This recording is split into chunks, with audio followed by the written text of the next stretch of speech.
Bienvenidos a CIMED Podcast.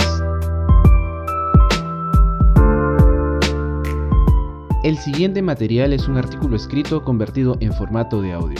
Para leerlo te invitamos a visitar nuestro blog cimientoystandar.wordpress.com, donde también encontrarás el link del artículo original.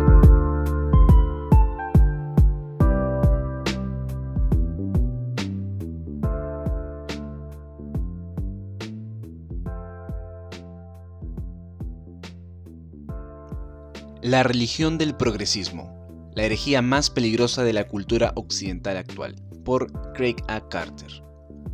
No es exagerado afirmar que la Iglesia occidental necesita una reforma hoy día, al igual que a principios del siglo XVI. El catolicismo sigue necesitando reformas drásticas después de haber rechazado en gran medida lo que se ofreció en la Reforma. El protestantismo se ha alejado de sus raíces y ha perdido en gran medida su catolicidad.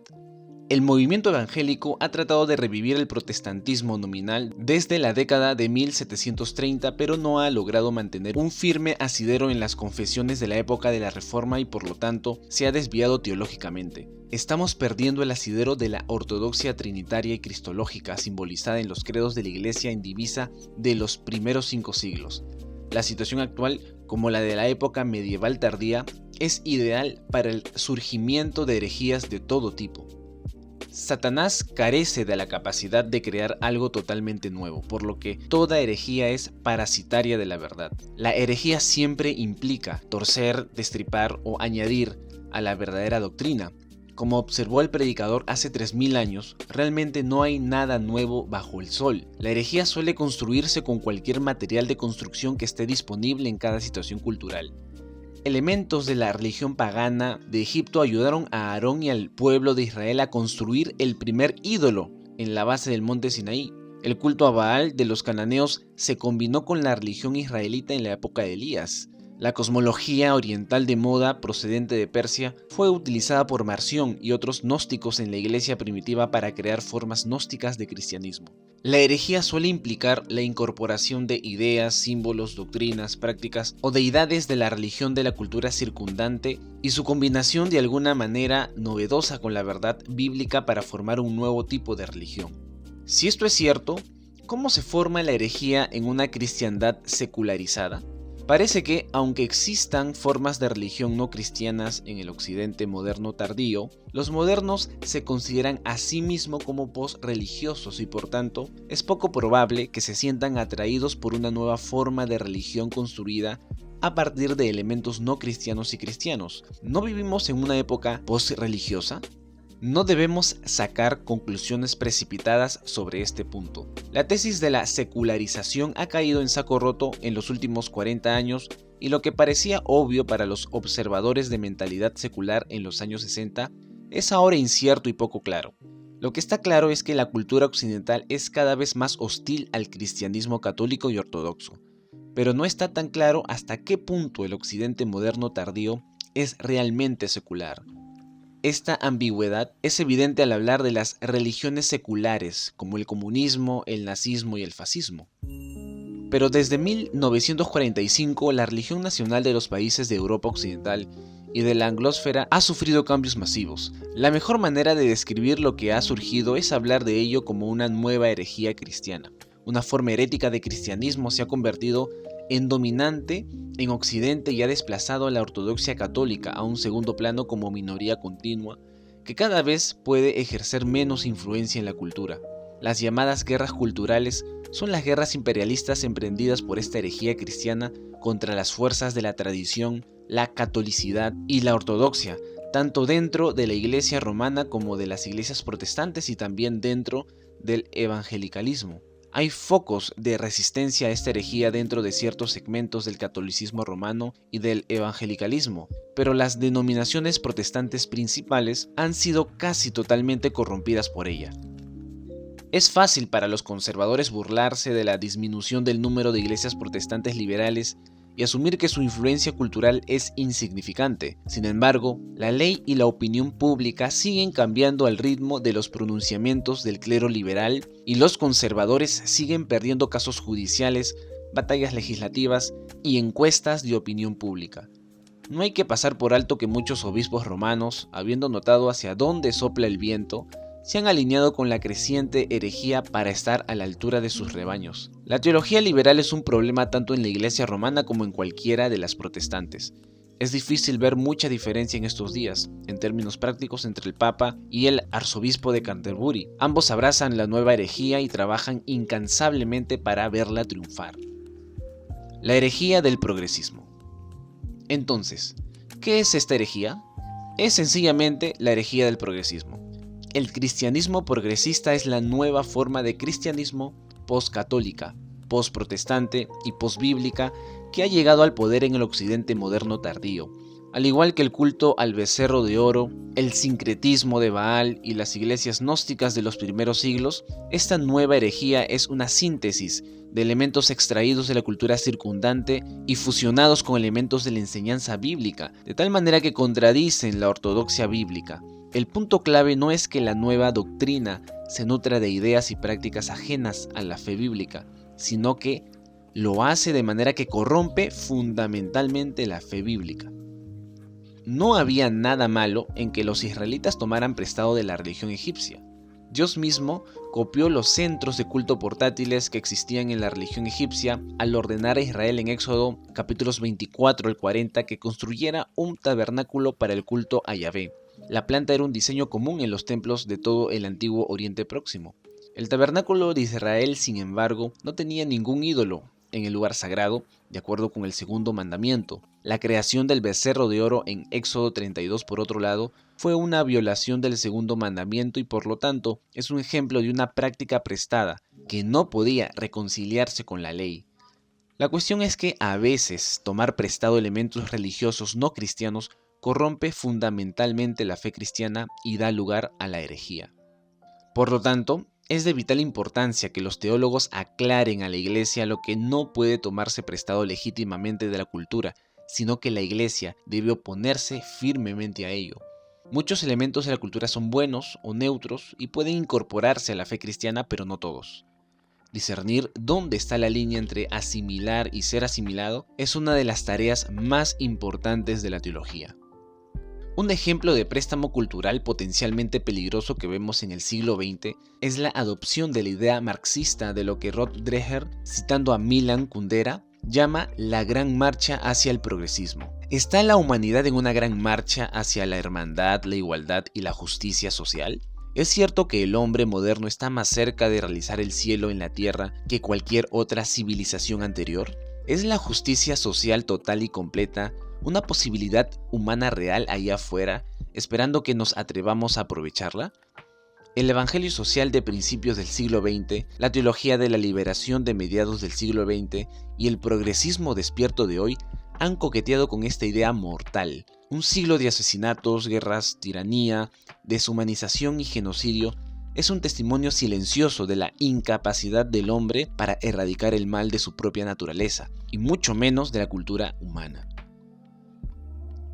Los principios centrales del progresismo. En su reciente libro, Live Not by Lies, Rod Dreher tiene un capítulo titulado Progresismo como religión, en el que argumenta que la esencia de la modernidad se puede enunciar en la fórmula «La modernidad es progreso». Esta concisa tesis significa que el corazón mismo de lo que suele llamarse el proyecto moderno, originado en la llamada Ilustración, es la idea del progreso humano como posibilidad infinita.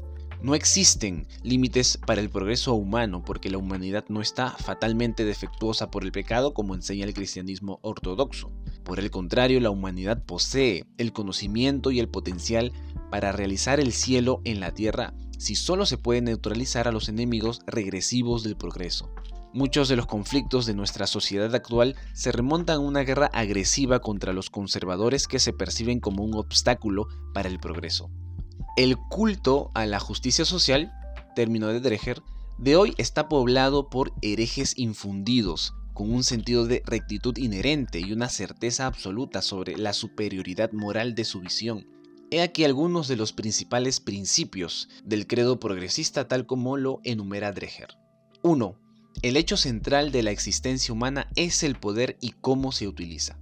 Hay una gran diferencia entre la autoridad, que requiere la legitimidad de la naturaleza o de Dios, y el poder puro, que es su propia autoridad. Para los guerreros de la justicia social, toda la vida, incluidas todas las relaciones sociales, se entienden como manifestaciones de poder. Para ellos, la autoridad se reduce al poder puro. 2. No existe la verdad objetiva. Esto es una implicación del primer punto, pero merece la pena destacarlo por su importancia. El relativismo epistemológico y moral se aceptan como elementos básicos del credo progresista, a pesar de que el relativismo socava en última instancia la idea de progreso en la medida en que elimina cualquier norma objetiva por la que se pueda medir el progreso. Esta contradicción es simplemente ignorada. 3. La política de identidad es la forma de separar a los oprimidos de los opresores. En un credo relativista que rechaza la verdad objetiva, se necesita sin embargo alguna base para la justicia social y la política de identidad llena el vacío. La política de la identidad es básicamente una forma de identificar a los enemigos y justificar que se les quite el poder. Al igual que el antiguo maniqueísmo, utiliza un método superficial y totalmente arbitrario para dividir un mundo en buenos y malos. Dado que el progresismo solo puede venir por el uso del poder bruto, es necesario que haya alguna forma de justificar el uso de la violencia y las coacciones contra los llamados enemigos del progreso. 4. La interseccionalidad es el ecumenismo de la justicia social. Es una forma de formar alianzas de grupos activistas contra el status quo. También es irracional. Por ejemplo, ¿cómo es razonable considerar opresor a un hombre blanco pentecostal que vive en un parque de caravanas con una pensión de invalidez y miembro de una minoría oprimida a un negro profesor de Derecho de la Universidad de la Ivy League? Es totalmente irracional, pero el objetivo del progresismo no es analizar la sociedad de acuerdo con alguna noción de verdad objetiva, porque no existe tal cosa como la verdad objetiva. La cuestión es manipular las emociones y formar alianzas contra el enemigo conservador por cualquier medio que funcione, y apelar al pecado del racismo funciona. 5. El lenguaje crea realidades humanas. Este punto explica cómo funciona el anterior. Al etiquetar grupos de identidad y pintar a la sociedad como sistemáticamente racista, el lenguaje crea la realidad. Lo vemos cada vez que una turba de Twitter ataca a un nuevo chivo expiatorio. La pasión, la emoción, el furor, todo ello se convierte en la realidad. Lo que la persona hizo o no hizo, los hechos del caso son en su mayoría irrelevantes. Por eso no hay preocupación por el debido proceso. Ser creíblemente acusado es en sí mismo una realidad que se convierte en un garrote con el que golpear a los enemigos del progreso. Estos son los principios centrales del cristianismo progresista. ¿Cómo se comparan con la ortodoxia histórica? Una evaluación teológica del progresismo. El espacio no permite una evaluación exhaustiva, pero quiero exponer 2 puntos rápidos para mostrar lo herético que es el progresismo. 1. El progresismo enseña escatología sin cristología. El progresismo enseña que el reino de Dios, el cielo en la tierra, puede y vendrá a través del ingenio humano, especialmente de ciertos seres humanos que ejercen un poder absoluto sobre otros seres humanos. El progresismo toma prestada su escatología del marxismo y lo reviste de terminología bíblica para hacerla plausiblemente cristiana. El cristianismo ha enseñado continuamente desde que Pablo escribió las cartas a los tesalonicenses alrededor del año 50 después de Cristo, que el juicio final, el día del Señor, y el reino de la paz y la justicia, el reino de Dios, solo pueden venir como resultado del regreso personal y corporal del Señor Jesucristo en las nubes de la gloria. La doctrina cristiana se mantiene firme en este punto, a pesar de las divergencias en las teorías escatológicas. El único punto que comparten todas las escuelas escatológicas ortodoxas es del credo de los apóstoles. Desde allí vendrá a juzgar a los vivos y a los muertos. Convertir esto en podemos traer justicia social mediante la política de identidad es rechazar el credo y sustituir la doctrina católica por una herejía. La salvación viene por Cristo. ¿Puede haber alguna doctrina más fundamental que esta? En el cristianismo progresista, Cristo ya no es el Salvador, a lo sumo es un ejemplo o un héroe, pero la esencia del progresismo es que no nos sentamos a esperar que Él nos salve, sino que nos ocupamos de salvar al mundo nosotros mismos. El apóstol Pablo, escribiendo a los tesalonicenses, dice que se han convertido en un ejemplo de fe porque os habéis convertido de los ídolos a Dios para servir al Dios vivo y verdadero y esperar a su Hijo del cielo, al que resucitó de entre los muertos, Jesús, que nos libra de la ira venidera. 1 Tesalonicenses 1, versículos 9 y 10. El progresismo es herético porque enseña que encontramos la salvación a través de nuestros propios esfuerzos y no a través de nuestro Señor y Salvador Jesucristo. Por lo tanto, se opone total y absolutamente a la esencia del evangelismo y a su énfasis en la necesidad de ser salvado por la fe en Cristo. 2. El progresismo sustituye la verdadera culpa moral por la falsa culpa y vergüenza. Lo hace negando el realismo metafísico, que es el marco en el que tiene sentido la doctrina del pecado original. Al negar la verdad objetiva, el progresismo socava toda la estructura del pecado y la salvación que enseñan las Escrituras. El guerrero de la justicia social se identifica con los grupos de víctimas que están de moda para justificar que no necesita salvación. Identificarse con los grupos de víctimas le permite a uno utilizar la violencia, la coerción y el control. El que se identifica con la víctima reclama el derecho moral de usar el poder. En el cristianismo solo se puede confiar a Dios la tarea del juicio final porque los seres humanos son todos pecadores caídos que necesitan la salvación. Todos estamos ante Dios como pecadores cuya única esperanza está en Cristo. Ninguno de nosotros está lo suficientemente libre de pecado como para estar capacitado para juzgar a nuestro prójimo. Esto significa que en una sociedad cristiana la verdadera autoridad política y legal viene de Dios y por eso debe haber una división de poderes. Esto permite que una rama del gobierno pueda controlar a otra y evitar que el poder absoluto caiga en un solo conjunto de manos. La doctrina cristiana del pecado original conduce directamente a una división que se vio por primera vez en Israel con el surgimiento de los profetas para enfrentarse a los reyes y sacerdotes con la palabra de Dios, que más tarde se desarrolló en la cristiandad con la división de poderes entre los reyes, los parlamentos y el poder judicial. El progresismo es peligroso porque no subordina el poder humano a la autoridad divina y trata de destruir los sistemas por los que los diversos elementos del gobierno humano funcionan como controles y equilibrios entre sí. El progresismo ve tales sistemas como inherentemente conservadores y busca destruirlos. Tales sistemas fueron diseñados para un mundo caído poblado por pecadores que deben ser restringidos. La premisa de estos sistemas es que los seres humanos caídos nunca podrán alcanzar la justicia escatológica en esta época. Supone que esperamos a su Hijo desde el cielo, pero el progresismo califica este tipo de contención como mala y busca destruirla. Según los progresistas, siempre estamos en una situación de emergencia que requiere actuar con audacia y pisotear la tradición. ¿Por qué? Porque el progresismo exige el cielo aquí y ahora y avergüenza a cualquiera que intente resistirse a su agenda utópica. Aunque se presenta a sí mismo como todo un asunto de justicia, si tomamos en serio sus propias afirmaciones, debemos concluir que no le importa nada a la justicia, excepto como un concepto que puede utilizar para alcanzar el poder total. El espíritu del progresismo es exactamente el peligro que el cristianismo reconoce en su insistencia en que el hombre nunca puede salvarse a sí mismo. Si el progresismo se deja sin control, acabará por destruir la cultura occidental. La herejía no es un asunto privado, es una cuestión de vida o muerte. Muchas gracias por escuchar este podcast. No te olvides de buscarnos en nuestras redes y seguirnos. Hasta la próxima.